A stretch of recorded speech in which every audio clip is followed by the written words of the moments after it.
অযোগ্য বলতে কাকে মিন করেছে? ঝুন্টু ভাই নাকি আমরা যারা মানে ফান্ডিং এ আছি, মানে কারা অযোগ্য এটা কি মিন করেছে? এই বিষয়টা এর আগে আমার কাছে কোশ্চেন এসেছে। আমি সবাইকেই বলেছি আমি যখন ঘোষণা দিব, আমি বোধহয় এর আগে কখনো বলিনি কে কে আমার ছবিতে আছে। এই প্রথম বললাম যে আমার ছবিতে এরা আছে। এর বাইরে অনেকের সাথে আলোচনা হয়েছে, অনেকের সাথে আরো হবে সামনে। তো এর মধ্যে স্বাভাবিক কারণে সময়ের অভাব থাকতে পারে, বাট এমন কিছু আমি বলছি না যে বাপ্পি আমার ছবি যে অযোগ্য। অবশ্যই সে একটা জায়গা করে নিয়েছে, বাট আমাদের এই ছবির জন্য বডি বানা হয়নি, মানে বসা হয়েছে, কথা হয়েছে, সবই হয়েছে। না, আমি কিন্তু ক্লিয়ার করেছি যে আমাদের আলোচনা হয়েছে অনেকের সাথেই, বাট এই ছবিতে কাজ করবে এমন ডিক্লারেশন আমি আজকে প্রথম আপনাদের সামনে আমি যেগুলো ঘোষণা দিয়েছি এরা থাকবে।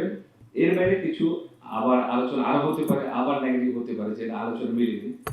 এটা আমার কাছে কোনো ইস্যু না তেমন। হ্যাঁ, আমি আমি পুরোটাই জানি। তাহলে আমি প্রশ্ন অনেকগুলো, বাট আমি বলে দিচ্ছি, আমি বলে দিই।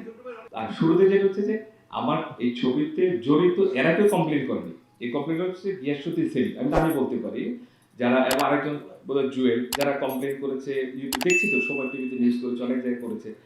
তো ওই বিষয়গুলো হচ্ছে যেটা সরকারে যদি কোনো কিছু থাকে তার যে আবেদন, এগুলো তো আমার পার্ট না। সরকার কিভাবে টেন্ডার, ওপেন টেন্ডার, কোন গোপনীয়ভাবে বা ডিপিএম যেটা হয় বা ডিরেক্ট প্রকিউর মেথড, সেটা তো দেয়নি। ওপেন টেন্ডার হচ্ছে, সবাই সাবমিট করেছে, আমি পেয়েছি। তো এখানে এই গেল একটা প্রশ্ন। ওই জটিলতা থাকলে গভর্নমেন্ট থাকতে হবে, আমার তো জানার কথা না।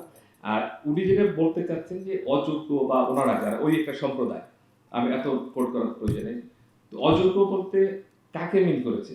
মানে আপনি আরো ভালো বলতে পারেন, ঝুন্টু ভাই নাকি আমরা যারা মানে ফান্ডিং এ আছি, মানে কারা অযোগ্য এটা কি মিন করেছে? যোগ্যতাই নেই। যিনি বলেছেন এটা আমি ওপেন, তো সেটাই বলছি যে যিনি বলেছেন যোগ্যতা নেই, ওনার যোগ্যতা থাকলে উনি পাননি কেন? আমি কোশ্চেন রাখছি। আমি তো ছেড়েছিলাম না বিচার করে দায়িত্বে। নাসিরুদ্দিন ইসলাম বাচ্চু, যারা যারা এই দেশের বোদ্ধা, গভর্নমেন্টের কাজ হয় কিন্তু বিশাল, মানে কমিটি হয়, নিশ্চয় আপনারা জানেন। তো সেইখানে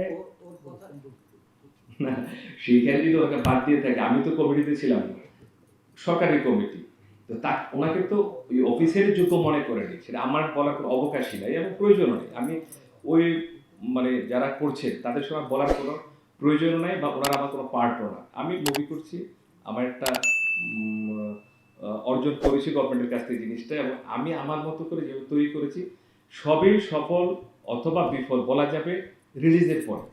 তার আগে শুধু আমরা ওই অযৌক্তিক কথাই বলতে পারবো, যুক্তি দাঁড় করাতে পারবো। যারা বলে বেড়াচ্ছেন তারাই বা কি ছবি দেশে দিয়েছেন যে একদম আহামরি দেশ কাঁপছে তাদের জন্য, এমন কিছু হয়তো আমি আমি ঠিক জানি না, বাট ওইটাও কোশ্চেন থাকলো। আর ঝন্টু ভাইয়ের কথা যদি এসে থাকে যে উনি কিভাবে বানাবেন, হ্যাঁ, তো ঝন্টু ভাই কি বানান না এই দেশে?